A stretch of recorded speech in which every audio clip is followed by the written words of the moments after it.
భారతీయుడి ఛానల్కి స్వాగతం. జై శ్రీరామ్.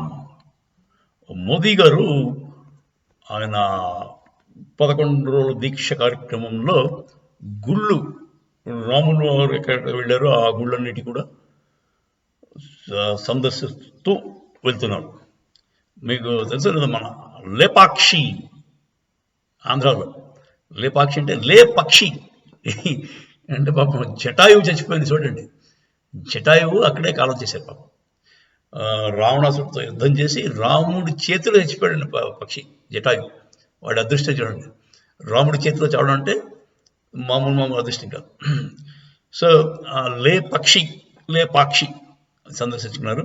ఆ తర్వాత తమిళనాడు వెళ్ళారు. తమిళనాడులో శ్రీరంగనాథ స్వామి ఆలయంకి వెళ్ళారండి.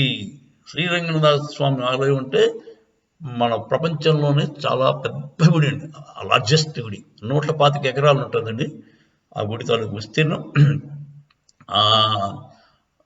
అంటే కంబోడియాలో అంతకంటే పెద్ద గుడి ఉందంటారు, కానీ అది ప్రస్తుతం అది యాక్టివ్గా లేదండి. దాంట్లో అంత పూజలు పునస్కారాలు జరగట్లేదు.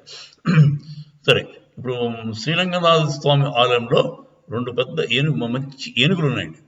ఆ ఏనుగులు స్వామివారు సేవ పడతారు. ఒక ఏనుగు పేరు ఆండాళ్, ఆడేనుగు. ఆ ఆండాళ్ అనే ఏనుగు మోదీ గారు వెళ్ళారు ఆ ఏనుగు దగ్గరికి. ఆ ఏనుగుకి పళ్ళు పలహారాలు ఇచ్చారు. ఆ ఏనుగు మోదీ గారిని బ్లెస్ చేసింది. చాలా జాగ్రత్తగా, చాలా మంచిగా బ్లెస్ చేసింది. దాని గురించి ఆయన కూడా ట్వీట్ చేశారు.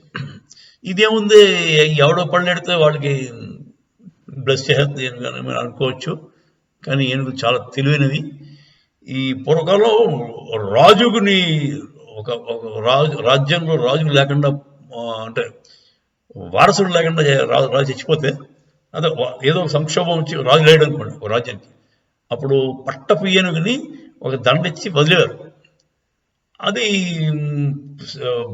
జనాల్లోకి వెళ్ళి ఎవడు రాజ్యం చేయడానికి అర్హుడు అని చెప్పి పసిగట్టి వాడికి మెడలో దండేశారు. మీరు చాలా కథలు ఉండేవి, అది ఎంతమంది నిజమో తెలియదు మనకి. ఏనుగులకి మంచి 6th సెన్స్ ఉంటుందండి. అలాగే మీరు జయలలిత గారు ఒకప్పుడు ఆవిడ సీఎం కింద ఉన్నప్పుడే ఇలాగే ఒక ఆలయం ఏనుగు దగ్గరికి వెళ్తే ఆవిడ మొహం మీదే ఏనుగు పక్క తిరిగిపోయింది, దొరకండి. సో అంత తర్వాతే కొంచెం పాపం విదిన్ ఫ్యూ ఇయర్స్ 1 year ఆవిడ పోయింది పాపం.